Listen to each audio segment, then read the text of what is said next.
Welcome back. Over a dozen Democrats are now calling on Attorney General Barr to resign. Some of those calls came last night after news broke of Robert Mueller's letter officially objecting to Barr's early description of his findings. And some have come today, during and after Barr's testimony. Joining me now from the other side of the aisle, Democratic Congressman Gerry Connolly of Virginia. He's a member of the House Oversight Committee. Congressman, I know it's your oversight, and we got judiciary. We are just hearing there are reports that apparently the Attorney General is refusing to come sit with the House for tomorrow because of this decision by the House Judiciary Committee to have staff and members question the Attorney General. What can you tell us about this, and what have you heard? I just saw a tweet saying the same thing, Chuck. I don't know if it's accurate or not. I got to say, after his performance today, I'm not surprised that he doesn't want to repeat it again tomorrow. A pretty sorry performance before the Senate Judiciary Committee. But this dispute about whether he would be subjected to questioning by counsel, not just members, frankly, it's not up to the Attorney General to decide the rules of the House and how we comport our business. Many, many times, various and sundry witnesses have in fact been queried by counsel. Right. There were the famous Hoffa hearings where Robert Kennedy was not an elected official. He was counsel of the committee. Watergate, right. Sam Dash and Fred Thompson both questioned witnesses, including the former Attorney General of the United States. Ironically, it was the Republicans who insisted on outside counsel querying Christine Ford, the accuser of Kavanaugh, rather right. than doing it themselves. So this is just a fight he's not going to win. It's an excuse for not appearing before the House, where he would face even tougher questioning, I think, tomorrow. It's given your spidey sense there that you think he's looking for an excuse after today, given that he got particularly basically admitting that the president is asking him constantly about various investigations. Should the Democrats basically say, fine, we're not going to let staff tomorrow, your subpoena still holds? Should they back down for tomorrow, or do you think they should go and win the technical legal argument here?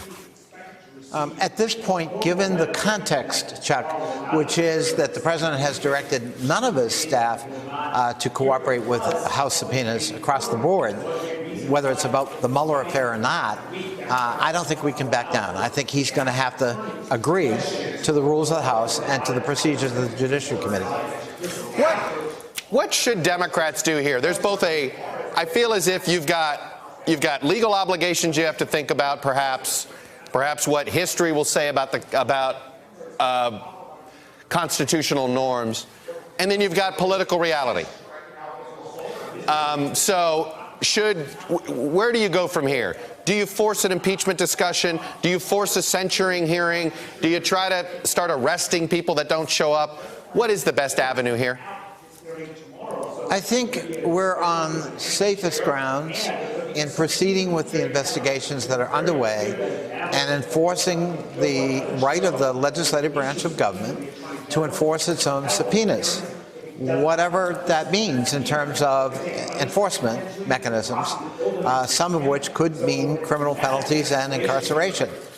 Certainly fines or contempt of Congress and possible contempt of court once a court enforces the subpoena. But hopefully it won't come to that. Hopefully the administration will see that they need to back down from that across-the-board defiance.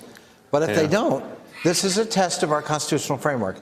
Will we defend the framework envisioned by our founders, written into the Constitution, or will we roll over and play dead? Your previous guest, Senator Kennedy, apparently is quite happy with rolling over and play dead. Here in the House, we're not so happy with that, and we're not going to do that. Are you hamstrung by the fact that the president and Republicans don't view any penalty, political penalty among their own, for essentially fighting all of these legalities? I think that's a real problem. I think that is probably a cynical calculation. The Constitution be damned. Their requirements to cooperate be damned. Even Richard Nixon cooperated in the Watergate Select investigation, sending all of his key officials before the Congress. We've never seen this kind of across-the-board defiance. And I think it's going to put the Trump presidency in peril. I think it's going to jeopardize his reelection chances. But the Congress right now has to institutionally enforce its writ. We have a job to do. We took an oath to defend the Constitution of the United States, not our party, not the politics of the moment, not President Trump. Do you think Bob Mueller's ever going to testify in front of the House?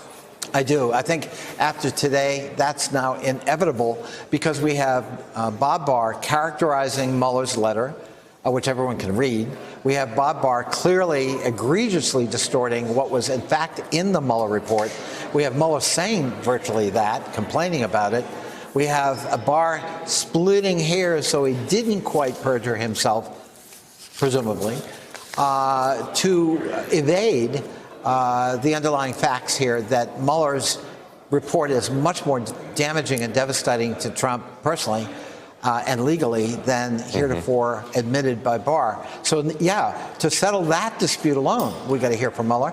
And we want to hear from Mueller's own lips. What did you mean when you wrote X, Y, and Z in the report? All right, Hello, YouTubers. If you're watching this, it means you've checked out our channel, so thank you. Now do me a favor, subscribe by clicking on that button down there. Click on any of the videos to watch the latest interviews and highlights from MTP Daily and MSNBC. You can get more Beat the Press content every morning in the First Read newsletter. If you're tired of content that you don't know anything about where it came from, you don't have to have that problem with us.